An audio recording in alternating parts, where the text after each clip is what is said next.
که وګورو نو تقریبا 14 کاله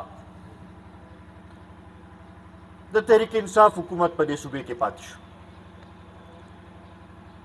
14 کاله ډېر لوی ټایم دی. په 14 کالو کې که موږ وګورو نو تحریک انصاف موږ ته څه کارکردګي نشي ښیلی. کني 14 کاله لګاتار مسلسل چې چاته میلاو شي په کار خدا ده چې هغوی په هر ځای کې په هر ګوټ کې په هر دغه کې کلي کې څه نه څه خپل نښه خیلی شي څه نه څه خپل خدمت خیلی شي.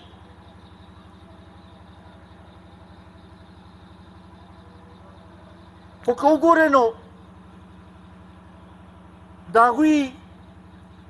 دا دریم دور دی په دې کې عوامو باندې توجه نشته. زمونږ د صوبې په خلکو باندې توجه نشته. که توجه وي نو دا بل ورځ چې وزیر اعلی صاحب راپاڅېدو ځان سره ټول امپیګانو ایمنګانو پوره کابینه ځان سره لاهور ته بوتله چېرې د هغه ځای کم امپیګان چې دي هغوی سره زیاتې کېږي هغوی سره یکجهتي کوو.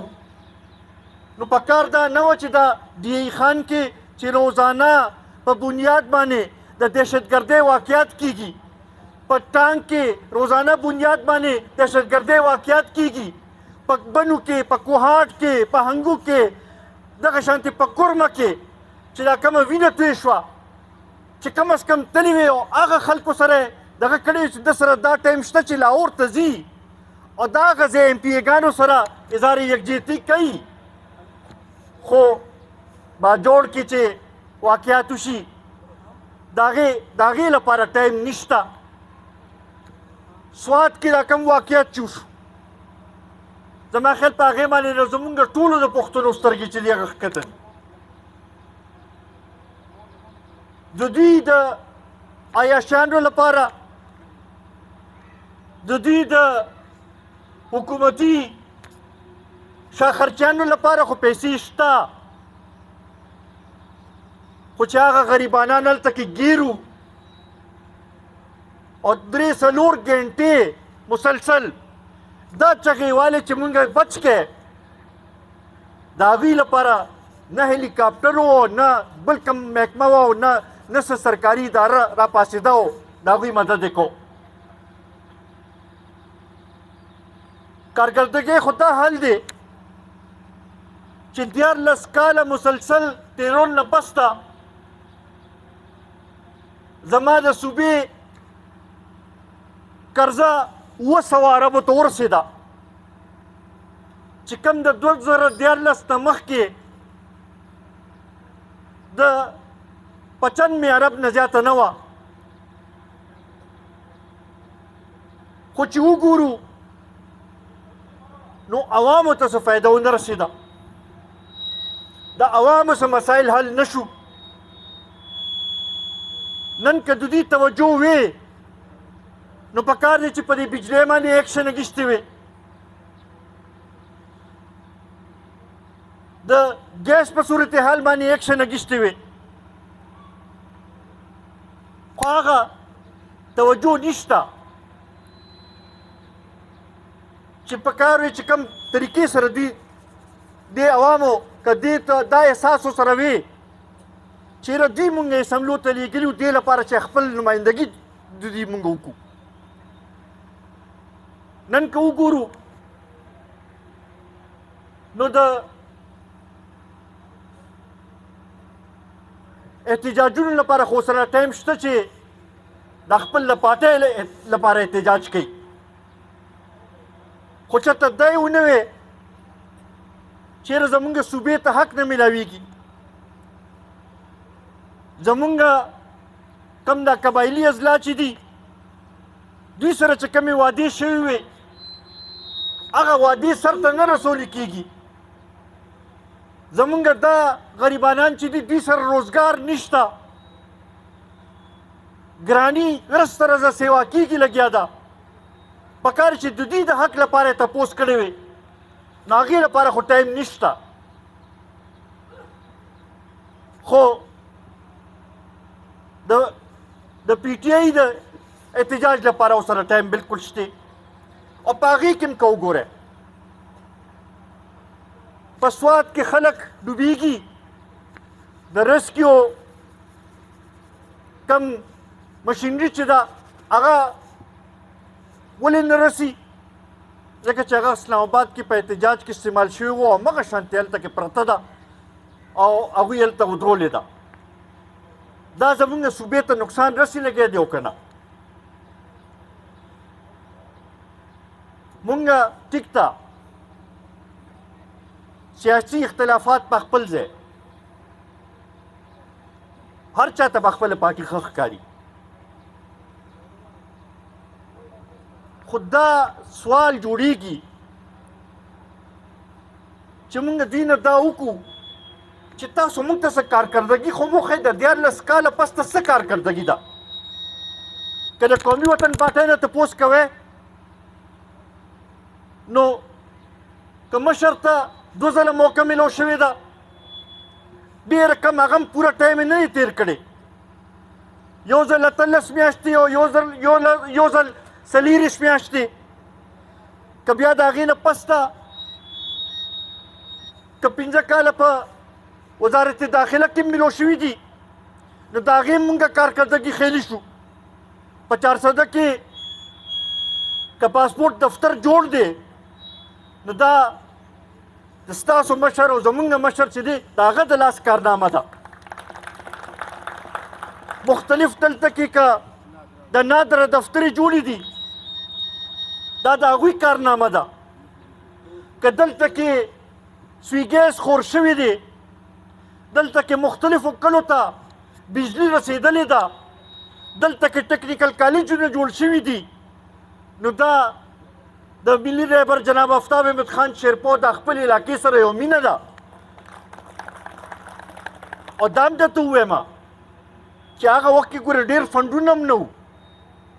هغه وخت کې د ټول د صوبې بجټ چې دی په 88 کې به تقریبا د ترقیاتي بجټ 4 اربه روپۍ و او بیا زما خیال په 93 94 کې چې دی 6 اربه روپو ته رسېدلی و اوس چې دوی خبره کوي نو 1.5 200 اربو خبرې کوي او کارکردګي څه ده مونږ ته خو نه ښکاري دا ډېرې د تحریک انصاف د سوشل میډیا ټیم نه هم تپوس کوو چې دا دومره دغه کوئ چې یاره داسې وشو او داسې وشو نو لږ مونږ ته وخوښایئ چې کوم ځای کې ترقي شوې راشئ دلته دې شیرپو ته راشئ دې تنګي ته راشئ دې 400 ته راشئ دلته کې مونږ ته وښایئ چې کوم ځای کې دغه شوی دی بیا که مونږ وګورو دا بل ورځ دا کوم بارانونه چې وشو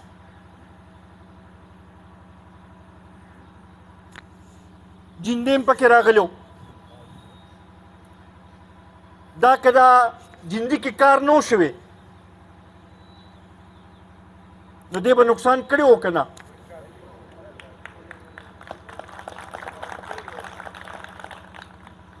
اوس د دې ضرورت دی چې هغې ته ټایم تیر شو چې دا کار شوی دی پکار دا ده چې دې کې چې کوم ځای کې مرمت ضرورت دی چې په ټایم باندې مرمت نه وشي خو د هغې دغه نشته د هغې لپاره پیسې نشته چې د سوشل میډیا لپاره ډایلاګونه ویل وي سوشل میډیا لپاره بیان جوړولی نو هغې لپاره خو وایي چې وفاق لم قرضه ورکولو لپاره ما سره پیسې شته ته وفاق له قرضې مه ورکوه ته خپلې صوبې باندې توجه ورکړه د دې عوامو باندې توجه ورکړه دا پیسې د دې عوامو دي ته دغې له توجه ورکړه په دې هم سوچ وکړئ دا بیان چې کوم ورکو چې زه وفاق لم پیسې ورکولی شمه سبا چې دې ورته مخامخ کینی او دې ورته وایي چې زما صوبې کې ضرورت دی نو وفاق خو به ورته وایي چې بهی تا سره خو پیسې مخکې نه ډېرې دي تا ته څه ضرورت دی بیا به ورله ورکوي په خپله په دې باندې سوچ وکړئ دې سره څومره زمونږ هغه مقدمه چې ده هغې ته څومره نقصان ورسو. عزتمندو دا هغه خبرې دي چې دا رسول غواړي. بیا خاص کر زه د ځوانانو نه تپوس کوم. نن هر کور ته چې لاړ شئ نو زمونږ ځوانان راپاسي وایي چې یاره ما بار ولېږئ او ما بار ولېږئ. بار ولې ولېږئ؟ ځکه چې دلته روزګار نشته. نو هغه 50 لکه یا د کروڑ هغه نوکرو چې کومه واده شوي هغه کوم ځای ته لاړه؟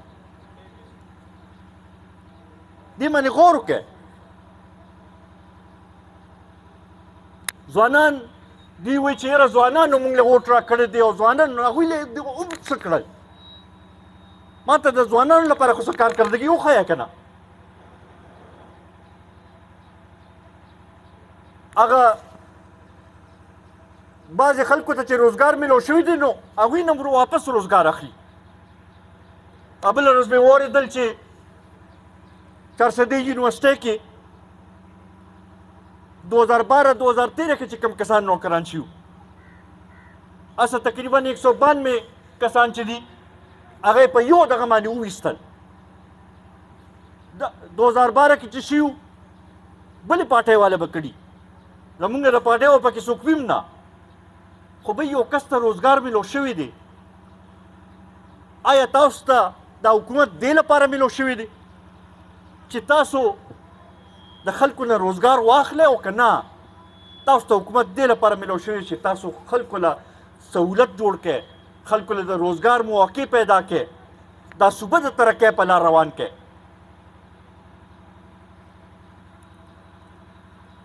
د کوهستان کې چې دا کم سکینډل ووتلی دی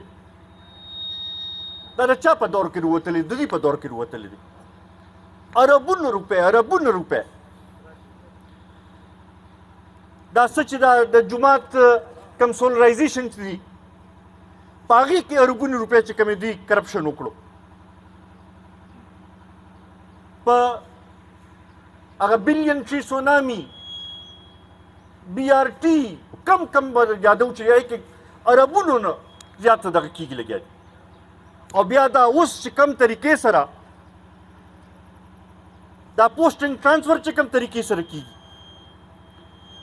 په دفترو کې تاسو ټول ستاسو روزانه رابطه وي ووایه یو کار بغیر د پیسو کېږي. مختلف نرخونه مقرر شوي دي. پوسټینګ هم چې درته میلاویږي د 6 میاشتو ریټ دی. اپوینټمنټ چې درته میلاویږي د هغې بیل ریټ دی. بله ورځ یو کس راغلی و د انډسټریز ډپارټمنټ کې کار و. ما ته وایي چې جي هغه NOC زیات نه زیات 3000 یا 4000 د هغې فیس دی. هغه کس رانه 15 لکه روپۍ غوښتلې. ما هغه وزیر صاحب یې پېژندلو هغه ته مې کال وکړو. اول خو یې کال نه اټینډ کو بیا مې په واټس اپ باندې ورته میسج پرېښودلو د هغه دفتر نه یو کس راسره رابطه وکړه چې څه مسله ده. ما ورته چې داسې د دې دغه فیس چې دی 3000 روپۍ دی او رانه 15 لکه روپۍ غواړي لګیا دي د دې څه حل وباسئ. وایي ښه بس ټیک ته مسله به حل شي. هغه اسسټنټ ډایرکټر راته کال وکړو چېرې تا خو خبره بره ورسوله اوس به 7 لکه روپۍ راکړې اوس په 15 لکو م کار نه کېږي. نو چې دا حلي بیا به مونږ څه کوو؟ عزتمندو راپاسو به او دا خلک په دې خبرې باندې پوهیو څنګه چې مخکې ستاسو اتفاق و اتحاد و دغه شانتې اتفاق اتحاد به جوړوو په جرګه به خلکو پسې ګرځو به ستاسو ټولو ښه تعلق شته ښه وسرسي خپل ویم شته هغه ټولو خلکو ته به کینو. دا به ورته وایو چې دا صرف د شیرپو خبره نه ده دا د دې علاقې د ترقۍ خبره ده دا د دې پښتون قام د ترقۍ خبره ده دا زمونږ د دې صوبې د آبادۍ خبره ده دا زمونږ د ځوانانو له د روزګار ورکولو خبره ده. دغې حوالې سره به راپاسو به او خپل یو کردار به ادا کوو به انشاءالله. زما دا تمه ده چې تاسو به خپل کردار ادا کوئ، دا نوې تنظیم به هم خپل کردار ادا کوي به، مونږ هم د سره پوره مرسته کوو به، او انشاءالله هغه وخت لرې نه دی چې حالات به ښه کېږي به. حالات به بیا ستاسو طرف ته به خلکو سترګې وي، تاسو ته به ګوري به، او خلک به تاسو ته سفارشونه کوي چې یاره مونږ له دا مسلې حل کړئ. ډېره مهرباني، ډېره مننه. السلام علیکم.